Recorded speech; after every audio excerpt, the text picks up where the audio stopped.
fundamento jurídico está correto, mas a forma como ele é apresentado não é a forma mais cortês, vamos dizer assim, certo? Então, gente, não copiem e colhem esse recurso, certo? Aproveitem o fundamento jurídico que está correto, mas não copiem e colhem, porque pode dar BO pro lado de vocês, certo? Vamos à análise do recurso. Os meus recursos eu faço no estilo de petição, certo? Então, se você verificar, eu faço um cabeçalho, certo? Direciono a autoridade, coloco o número do procedimento, coloco a minha identificação, indico que é um recurso administrativo, indico em relação a que o recurso está fazendo, coloco o fundamento do pedido, certo? Que é o decreto 9845, que é o que regula no momento as aquisições de arma de fogo, arma de posse e cinário, certo? E venho com a descrição dos fatos. Explico, os fatos é o que aconteceu, certo? Então, pedi aquisição, juntei documentação, né? Coloquei, que é o recorte OAB, que eu comprovei a minha atividade ilícita. Expliquei que eu juntei a cópia da OAB e a certidão de regularidade de atividade, que já seria mais do que suficiente para comprovar a atividade ilícita, tá? E digo que na data tal, a autoridade indeferiu o pedido, que apesar de não bem colocado, disse, né? Permite presumir que eles entenderam que não havia efetiva necessidade. E aponto que a decisão afronta a legislação. E por conta disso, aqui está escrito mercê, mas merece reforma. Ou seja, tem que ser revista, certo? Eu começo, e essa parte aqui é lei, tá? A integral submissão do presente procedimento à Lei 9.784, tá? O que acontece? Eu já falei em outro vídeo. A Lei 9.784, ela regula o processo administrativo federal.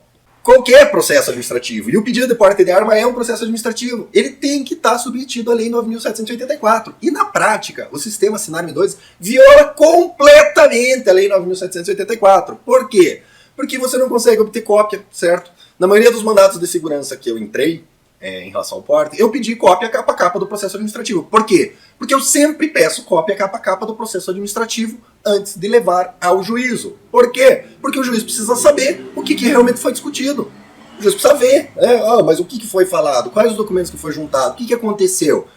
Isso, o juiz, para saber, precisa ter acesso à mesma documentação que o delegado teve. Como é que você consegue isso? Cópia capa a capa. Eu peço cópia capa a capa lá no Sinarme, o que o delegado responde? O sistema Sinarme não permite fazer cópias da documentação, mas se a parte quiser, ela pode vir aqui ver na tela. Tá, o juiz vai sair lá do fórum lá e vai lá na Polícia Federal ler a porra do processo na tela do delegado.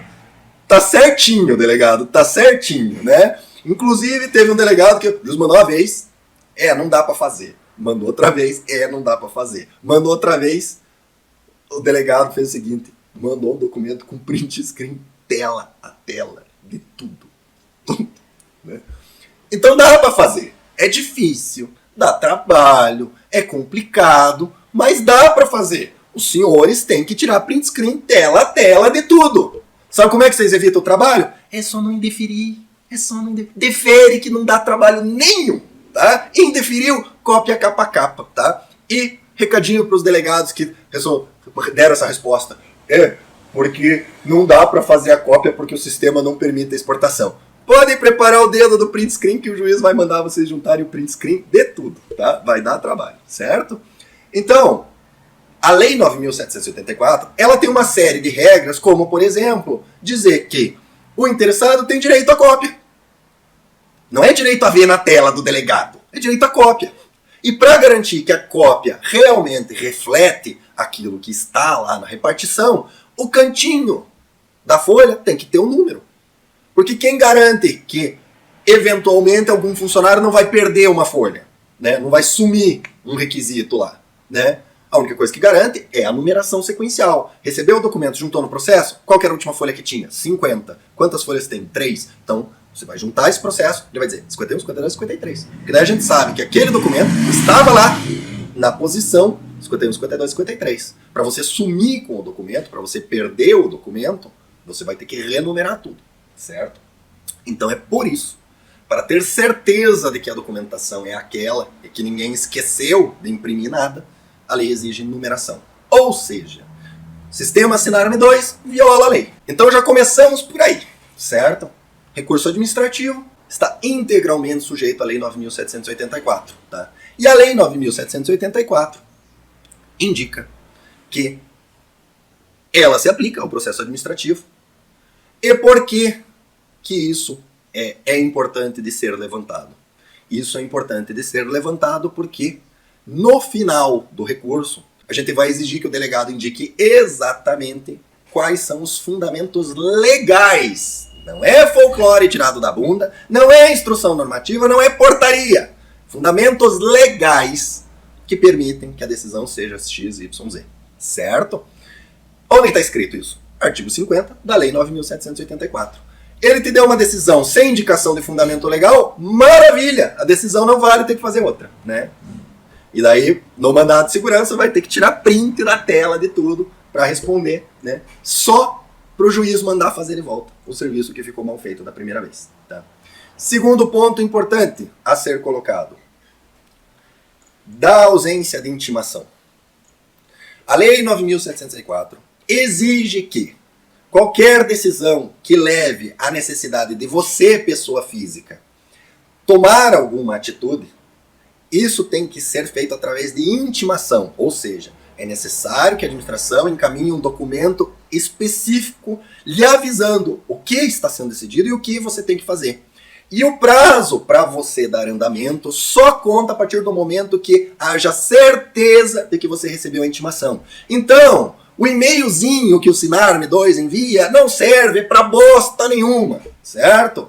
Ah, mas você assinou um documento dizendo que você concorda. Sim, e tem como eu dar entrada sem assinar o documento? Não tem. Se eu não posso dar entrada sem assinar o documento, eu não concordei com merda nenhuma. Vocês me obrigaram a abrir mão de um direito. Quando a administração te obriga a abrir mão de um direito para que você tenha acesso, essa declaração que você abriu mão não vale. A lei não pode ser derrogada para que você tenha acesso ao direito, certo? Então, porque você apresentou fora de prazo. Não tem prazo, meu amigo. O prazo é contado a partir do momento que eu tenha certeza, que você tenha certeza que eu recebi. Esses disparos de e-mail do sistema não dão certeza de nada. Então, se eu aparecer 6 meses depois lá para cumprir a intimação, vocês têm que aceitar, certo?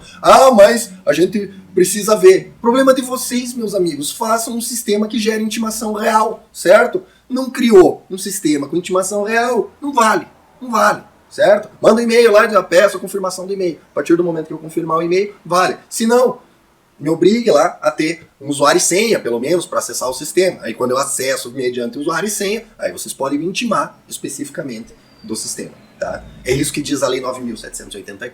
Tá? Tá achando ruim? Muda a lei. Não é essa a resposta que você deu quando eu falei do porte? Né? Tá achando ruim? Muda a lei. Diga que tenha porte para você, então. Então a mesma coisa vale aqui. Tá achando ruim? Muda a lei. Certo? É o que está escrito no artigo 26. Certo? Então, para que serve essa parte? Para dizer que o recurso no dia que se apresentou está dentro do prazo. Não importa o dia que foi lançado lá no sistema. Tá? Ele está dentro do prazo. Item 4. Da absoluta irrelevância da IN 131/2018 e demais instruções normativas aos particulares, princípio da legalidade. Isso aqui é ou instrução normativa de cu é rola, ou instrução normativa é folclore tirado da bunda, tá? Escrito de maneira jurídica. Certo? Porque é o seguinte, a Constituição Federal consagrou o princípio da legalidade, seu artigo 5º, 2º, da seguinte maneira. Ninguém será obrigado a fazer ou deixar de fazer, senão em virtude de lei. É lei. Tem que ser lei, certo? Aí a gente traz a doutrina, Eli Lopes Meireles. Na administração pública não há liberdade nem vontade pessoal, enquanto na particular é lícito fazer tudo que a lei não proíbe. Celso Antônio Bandeira de Mello. A administração deve tão somente obedecê-las, cumpri-las e pô-las em prática. Daí que a atividade de todos os seus agentes, desde o que lhe ocupa a cúspide, isso é, o presidente da República, até o mais modesto dos servidores, só pode ser a de dóceis reverentes, obsequiosos cumpridores das disposições geradas fixadas pelo Poder Legislativo. Certo? Ou seja, tem que ter lei. Tem que ter. Para me obrigar a fazer alguma coisa, é lei. Para te permitir fazer alguma coisa, é lei. Então, aqui eu defino o que é o princípio da legalidade, que eu não teria a mínima necessidade de fazer, certo? E daí começa a sacanagem, né? Tal princípio foi reafirmado e engrandecido pelo nosso sábio, soberano e democrático Congresso Nacional, o mesmo que aprovou a Lei 10.826, ou seja, o mesmo que aprovou o Estatuto do Desarmamento, ao aprovar a Lei 13.869, que torna crime a violação do princípio da legalidade, em especial o seu artigo 33. Ou seja, já vem a primeira ironia. O delegado não adora o Estatuto do Desarmamento? Ele não está negando tudo porque é o Estatuto do Desarmamento que manda? Sim, para ele o Estatuto do Desarmamento vale, certo? Quando o Congresso Nacional aprovou essa merda desse Estatuto do Desarmamento pago com mensalão, ele não acha que vale? Ele acha que vale, certo? Então, o mesmo Congresso, lindo, maravilhoso, né, inteligentíssimo, aprovou a Lei de Abuso de Autoridade. E a Lei de Abuso de Autoridade diz que é crime exigir informação ou cumprimento de obrigação sem o expresso amparo legal. Ou seja, é crime negar o meu pedido de aquisição de porte de arma dizendo que eu não cumpri o requisito de comprovação de efetiva necessidade, quando a lei, hoje em dia, expressamente diz que não há mais obrigação de comprovar a efetiva necessidade. Para a sorte do querido delegado, né, que é o que eu escrevo em seguida, a legislação está em vacatio legis e não entra em vigor, certo? Ou seja, levou boiada, não cometeu crime por conta da vacatio legis, senão já seria crime, certo? E daí eu explico para o nobre delegado que se ele quiser mudar a lei, certo? Ele precisa se candidatar, ser eleito, diplomado, apresentar projeto de lei, convencer os pares, né? E aprovar, certo? Assim, apesar de o hora recorrente obviamente não concordar e achar que o correto seria que os concursados pudessem fazer o que bem lhes desse na telha, bastando rabiscar num pedaço de papel qualquer ordem e apregoar na janela da repartição para que aquilo se tornasse lei, porque é isso que eles fazem. Eles escrevem qualquer bobagem num pedaço de papel, pregam lá na repartição e daí vira lei, certo? Quem sou eu para discordar de um comportamento desse? Não, lógico que o delegado pode fazer isso, né? Que absurdo, como é que a gente vai impedir o delegado de fazer um negócio desse, né? Infelizmente, a lei é o seguinte, para ele decidir alguma coisa, ele precisa decidir qual o fundamento legal. Qual o fundamento legal? Se não tem fundamento legal, não pode. Não pode, né? O que vai fazer, né? E por fundamento legal, a gente fala lei de verdade, estrito sensu, e não simulacro de legislação, certo? E daí eu falo aqui da pirâmide de Kelsen, né? Que certas pessoas nunca tinham ouvido falar, e daí depois que eu falei, né, levantei um vídeo, ficou na boca de todo mundo, né? E trago que há uma hierarquia, Constituição, lei, decreto, portaria, e lá embaixo, tô pisando em cima aqui, ó, limpando o pé, instrução normativa, entendeu? Por quê? Porque a instrução normativa, para que serve? A instrução normativa serve para o delegado dar ordem para os funcionários dele. É para isso, né? Senhor escrivão, eu quero que faça assim, instrução normativa. Ah, quando chegar um processo no Sinarme 2 e o cara apresentar pedido de cópia capa a capa, já que o Sinarme 2 não permite imprimir tudo, certo? Vocês deem print screen na porcaria do Sinarme 2 e entrega os print screen pro cara que pediu cópia capa a capa. E inclusive numera o cantinho da página, porque é isso que está escrito na lei, certo? É assim que você faz, tá? Isso o senhor delegado pode fazer por instrução normativa, porque é ordem para os seus funcionários, os seus subordinados. Agora você pôr na instrução normativa que não vai ser fornecido cópia porque o Sinarme não apresenta, não pode.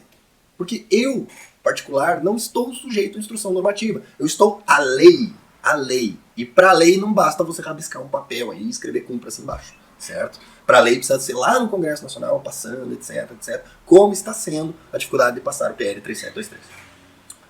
Então, continuando aqui, né, a gente tem aqui toda a argumentação jurídica, parte jurídica, de por que tem de por que a instrução normativa de errou.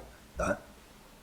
E, bem fundamental, né, eu coloco, desta feita, a instrução normativa, na verdade, se trata de pouco mais que uma ordem verbal dirigida do superior hierárquico a seus subordinados.